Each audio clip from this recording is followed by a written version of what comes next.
right, boys, you guys know what time it is. My favorite time of the week, the best card in every position. We do this every other Sunday, and this one is very hard to do because we just got the Genki Force, the Super Bowl cards were elite, we got honors, and the first drop of Ultimate Legend. So a big update right here for you guys. But like I said, I do this every other Sunday. So if you enjoy these videos, you enjoy gameplays and all the new cards, you enjoy anything Madden Ultimate Team, make sure you hit that like, hit that subscribe. We are super close to 45K. We're on the road to 50K subscribers here on the channel.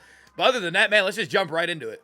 If you were looking for cheap, fast Madden coins to build that God Squad you always wanted, head over to my sponsor, EasyMut, and use code CHEW for 5% off your order. The link is in the description. To start off, we are going to start on offense. The offensive line is actually getting a little bit more spicy now because, as you guys know, on the D-line, the X Factors are taking over the game. So O-linemen that get special abilities are a bigger deal. So anything with Secure Protector for 0 or 1 is definitely super nice to have on the O-line. There's only a couple guys that get it. We're still really early into it, but those guys will be highlighted a little bit here for you guys there today. But Andrew Whitworth, by far the best left tackle. Even if you're talking about not putting the token on him, I still think generally the best tackle. But the one thing that is really nice, say if you're not using Doug Williams or you're not using anybody on the D-line for your token, right? You could put the token on Whitworth and get Secure Protector for 0. That is really good, by the way. Like I said, that is the best thing to cancel out the X Factors on the D-line. So Whitworth does have some value, but I don't want to, like, I know not everyone's using the token there, so do with what you will right there. But moving to left guard, I know we just got a brand new Gene Upshaw, but you can see Bruce Matthews, much better statistically, 50 pounds heavier. Yes, 50 pounds heavier, and also gets 1 AP Secure Protector. Sorry, Gene. You're nowhere near the big Bruce, man. The big Bruce, man, is a dog still at that left guard. Center, I think we're still going to go with our guy. Although with Josh Myers, Josh Myers has got a card. Actually, if I'm not mistaken, I think there's a way I could click him, right? Isn't there? There's got to be a way for me to click this card, right? I forget how to do it. All I know is, oh, it's right here. I believe he does get Secure Protector. He gets it for 2. He gets all day for 0.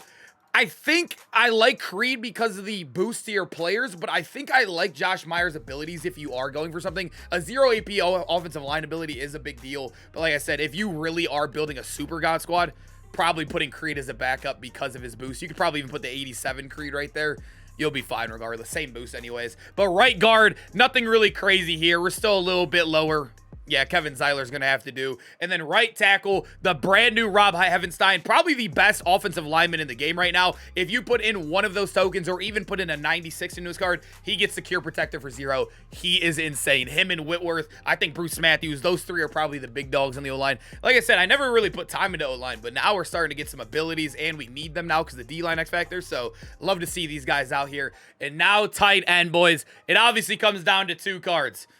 I mean, it's really Kyle Pitts versus himself. Let's be honest here, boys. It's Kyle Pitts versus Kyle Pitts. I think Dave Castor's probably tight end 2 for me. I was not a big fan of Ozzy. They definitely cheated him a little bit. But if we're going to be honest, if you're running a theme team, the Kyle Pitts Super Bowl card is obviously better. He'll get up to 98 speed. But if you're running no theme team at all, this Kyle Pitts is better. So I guess I'll leave him here for the video because I base these on non-theme teams. But do with what you will with that information. I'm still using the 94 Kyle Pitts because he's even faster than the LTD one for me.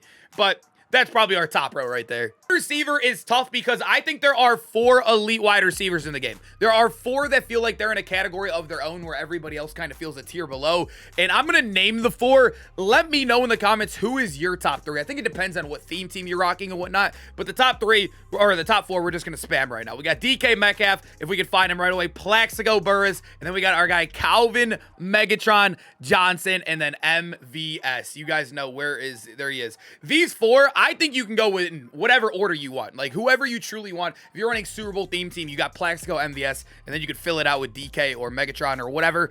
I love them all. I like DK because he gets short in for 1. Megatron gets the X Factor, double me. It really depends on what you're looking for, but I feel like these 4 are in a tier of their own, and you can really go with whatever way you want. Theme team definitely is a big deal. I'm going to leave it at that, man. But running back is so easy right now. Although I love the brand new Jamal Williams, I did a video on the Maxed Out Edition 2 days ago, so go check out that video. That was a miserable grind to get him. But he's not better than Beast Mode. X Factor Beast Mode gets every theme team in the game. Well, promo theme teams in the game. He is very fast, gets the good juke move. X Factor, I'm just going to keep saying it. X Factor, X Factor, X Factor. Yeah, he's number 1. He's basically like Derrick Henry, but can juke and way faster. It is insane. He is great. He is 3 million coins for a reason. Let me just say that. I know that offer was trash, and that's probably a big reason why, but 3 million coins for the best running back in the game. The most expensive card currently in the game Marshawn Lynch, a dog. And then at quarterback, you guys know I just did my top 10 quarterback video not too long ago. It really comes down to 2 guys, and it depends on what you are looking for. Where's he at? There he is, all the way down here. I know, for anyone that's new to Madden, for any of you guys that do not know, that overall in the top right of the card does not matter at all. Like, I'm just going to let you guys know. You guys probably already know that by now, most of you guys watching. But the thing with Mahomes is you're saving AP with this card, but you're getting a way worse release. So the question is right now, do you want the better release with a little bit less AP? You're getting 2 less AP for a better release. For a better release. Or do you want Mahomes, you're tanking your release down, but you're getting 4 extra AP with the stack? It really depends on what you're looking for. I'm going to leave them both. I prefer Doug, personally. I went back to Doug, although I loved Mahomes as well. I think there's no wrong answer there. I think it depends on what you're looking for, especially now that we're getting 0 AP here, 0 AP here. I think it's actually really easier to use Doug over Mahomes because you don't really need too much AP this year on offense besides maybe like the running back X factor or whatnot. I don't know. I guess it depends on what you want. And then fullback, who cares? So now we got the defensive side of the ball, and free safety is now gone from one of the worst positions in the game to one of the better ones. We have like 3 super elite cards right here. I give you guys 2 safeties over here as well, and then 3 corners. That's how I normally do these videos. But the free safety, the top 3, Kevin Byard has to be here. For any of you guys who do not know, statistically, he is garbage. I mean, he is an awful card statistically. 95 speed, he's short, has terrible hit power. His man's not even above 90. You're probably like, Chew, how is this card above all of these other guys?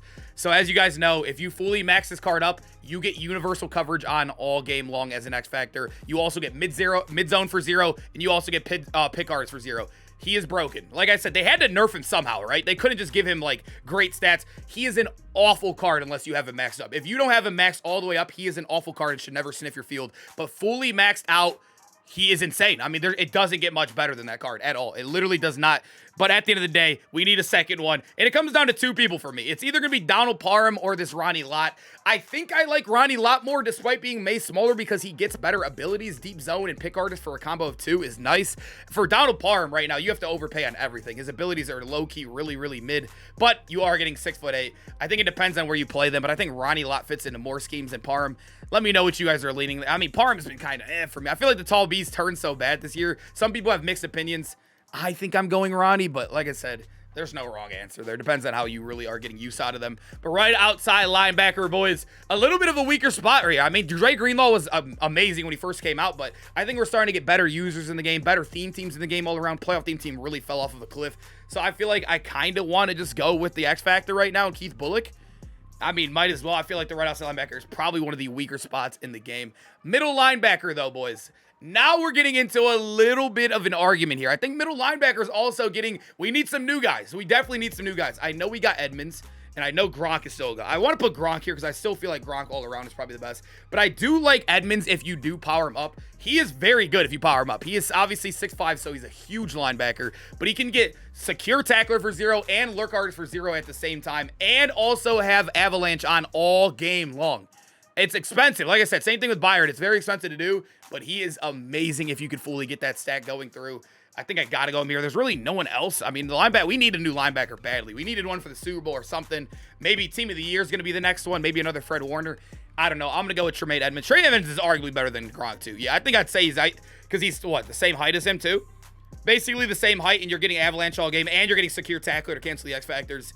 I mean, it's the same thing. I mean, they're both almost the same exact card. But left outside linebacker, I feel like it's so tough because right now, all these edge rushers, these are all edge rushers right here. It is really hard to put any of these guys on the field when we have X Factors all on the defensive line, right? I don't know. Terrell Suggs, I guess, statistically is probably the best all around. Him and Joey Bosa are really, really good. Leo Chanel's more of a user. I'm probably not going to put him here. Honestly, I didn't even realize how good Bosa was. Look at Bosa. Yeah, all right. Okay, Bosa, I did not know your game. I did not know Bosa was that cracked statistically. But like I said, if you're not really using an X Factor, it's kind of hard to put Bosa on the field in general. But when we move over to strong safety, this one a little bit weaker, honestly. This was usually the strongest position in the game, or at least one of them. But you can see it's really one big dog. And actually, I almost forgot. Okay, I'm almost a casual, boys. I forgot about Jair Brown. How did I almost forget about Jair Brown? Jair Brown gets the 1 AP deep zone KO. Now, he's the only card in the game. He is arguably the best safety in the game. I know he's really small. He has the best abilities in the game as a DB. Him and Kevin Byard. I completely forgot about that. I'm like actually a casual for forgetting about that, boys. He gets deep zone and pick art for a combined 1 AP. He is ridiculous. How did I almost forget that? And we have the corners, which is also now becoming a little bit stacked, so it's a little bit harder to pick the top 3 out right here. But I think I got the top 2 guys for sure. Like, Adderley, I still think they gave him a great card. Compared to all the LTDs, we got Mel Blunt, we got Ward in the game, all these LTDs above him, Night Train Lane, and I still feel like Adderley is the best. I mean, you can look at him statistically, he is maxed out for a 95 overall, basically. 6'1", good height on him, and he also is solid in the box, and he also gets deep zone KO and pick artist for combined 2 AP.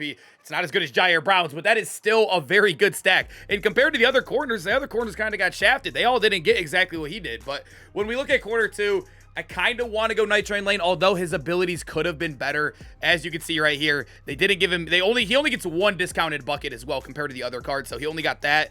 And then when actually, I think yeah, that's all he got. All these other ones aren't really discounted. So you get your 0 AP pick artist or 1 AP deep out zone, but you can go ahead and get this, where's it at? The universal coverage or the unstoppable deep zone KO. So if you got an interception with Night Train Lane, it's on for the rest of the game. He's a hard one to rank. I feel like he should have been better. It sucks that they didn't give him like 2 discount abilities, but it is what it is. And actually, I want to go Mel Blunt here, but I think I got to go with Ward. Mel Blunt's abilities are garbage. They're absolutely garbage. He's just tall and a little fast, but his abilities are terrible. He gets all man abilities. Charvarius Ward is actually really solid. If you come over here, he does get pick artist for 0. You can also get your deep zone, or you'd probably run pick artist here, and then you run your deep zone for 2. Or you can run pick artist here and run your mid zone or flat zone for 1. And he also, if you want to put the token in, gets mid zone for 0. He's really good. He's a really good card. He's a little bit on the slower end, but I think with Theme Team and also just abilities, he'll make up for it at the end of the day. Kind of similar how we said with Kevin Byard earlier. And to finish off the video, the D-line, super easy. Although you guys know I am a big Myles Garrett fan, big Browns fan, I can't put him on here because of what they have done lately. You guys know the Minister of Defense. I almost mixed up Reggie White and Minister of Defense at the same time. That was crazy. And also Karlaftis. Although we got to give some shouts out. Cam and Jordan is amazing. Curse is amazing. Will Anderson's amazing. Myles Garrett's amazing. They're all good cards. But once you implement X factors in the game, everyone else becomes ruined. I mean, am I wrong here, boys? Once you put an X factor in the game, everyone else becomes garbage. I mean, I don't want to lie here, but it's true. But now we got D tackles, and yeah, same thing. X Factor, baby. X Factor, and right there, man, this is the best defense in the game, no question. All right, boys, I hope you guys enjoyed the video. Make sure to comment down below which would you switch off this best card in every position, and which guys are too high, too low, who am I too high on? It's basically the same question. You guys get the gist of what I'm asking here, but I hope you guys enjoyed. Hope to see you guys in those AKA gameplays tomorrow. It should be fun, man. Peace out, boys.